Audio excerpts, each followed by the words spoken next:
بسم الله الرحمن الرحيم حامدا ومصليا أما بعد. عن عثمان بن عفان رضي الله عنه قال: سمعت رسول الله صلى الله عليه وسلم يقول: من صلى العشاء في جماعة فكأنما قام نصف الليل، ومن صلى الصبح في جماعة فكأنما صلى الليل كله. رواه مسلم او كما قال علیہ الصلوۃ والسلام.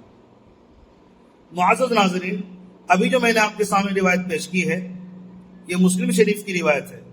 حضرت عثمان بن عفان رضی اللہ تعالیٰ عنہ فرماتے ہیں کہ رسول اللہ صلی اللہ علیہ وسلم کو میں نے یہ ارشاد فرماتے ہوئے سنا ہے کہ نبی پاک علیہ الصلوۃ والسلام نے ارشاد فرمایا: جو شخص عشاء کی نماز جماعت سے پڑھ لے تو ایسا ہے گویا کہ اس نے آدھی رات عبادت کی ہے.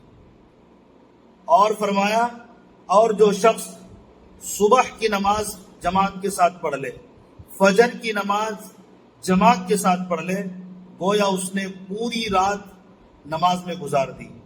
سبحان اللہ، کتنی بڑی فضیلت کی بات ہے. اللہ تبارک و تعالیٰ اگر نماز کی توفیق دے رہا ہے تو یہ بہت بڑی توفیق ہے. اس لیے نماز مکمل ادا کیا کریں. آپ خوش نصیب ہیں کہ اللہ تعالیٰ نے آپ کو نماز کی توفیق دی. اگر آپ فجر پڑھتے ہیں، اگر آپ ظہر پڑھتے ہیں، عصر پڑھتے ہیں، مغرب بھی پڑھ لیتے ہیں، تو آپ کو عشاء اور فجر بھی پڑھ لینی چاہیے. بعض مرتبہ ایسا ہوتا ہے لوگ 3 نماز پڑھتے ہیں یا 4 پڑھتے ہیں، فجر چھوڑ دیتے ہیں یا عشاء اور فجر دونوں غائب کر دیتے ہیں. یہ انتہائی غلط بات ہے.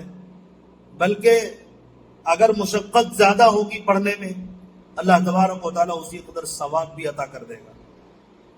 بعض روایتوں سے معلوم ہوتا ہے کہ جو لوگ اندھیرے میں نماز پڑھنے کے لیے آتے ہیں، اندھیرے سے مراد بعض شارحین نے اندھیرے سے مراد لیا یعنی کہ عشاء اور فجر کی نماز.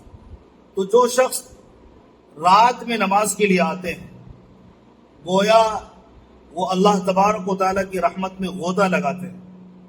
تو کتنی بڑی فضیلت کی بات ہے.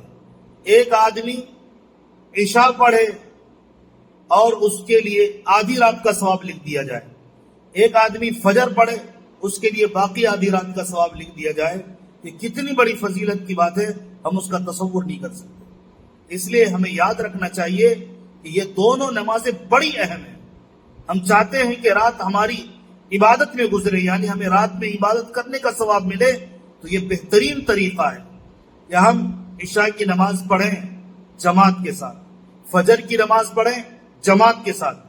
اکثر مساجدوں میں آپ دیکھیں گے، تجربے سے یہ بات شاہد ہے، تجربے سے یہ بات ثابت ہے کہ لوگ عام طور پر فجر میں نہیں آتے، 4 وقت نماز پڑھتے ہیں، فجر میں غائب ہو جاتے ہیں. تو یہ انتہائی غلط بات ہے. اللہ تعالیٰ نے جب توفیق دی ہے اس کو ادا کریں. ایک وقت ایسا بھی آ سکتا ہے جب ہم اس توفیق کو جو اللہ تعالیٰ نے دیا ہے، اگر اس توفیق کو حاصل نہ کریں تو پھر اللہ تبارک و تعالیٰ ایک وقت آئے گا آپ کو توفیق بھی نہیں ملے گی. موقع رہتے ہوئے اگر آپ نہیں پڑھیں گے تو ہو سکتا ہے کہ ایسا موقع ہے کہ آپ چاہو گے لیکن نماز نہیں پڑھ پاؤ گے. اس لیے اللہ تبارک و تعالیٰ نے جب موقع دیا ہے، صحت دی ہے، عافیت دی ہے، تو ہمیں چاہیے کہ ہم فجر میں بھی حاضر ہوں، عشاء میں بھی حاضر ہوں، جس طرح اور نمازیں پڑھتے ہیں ان نمازوں میں بھی حاضر رہیں. اللہ تعالیٰ ہمیں موت کے آخری سانس تک 5 نمازوں کی پابندی کی توفیق نصیب فرمائے. آمین. جزاکم اللہ خیرا و احسن الجزاء.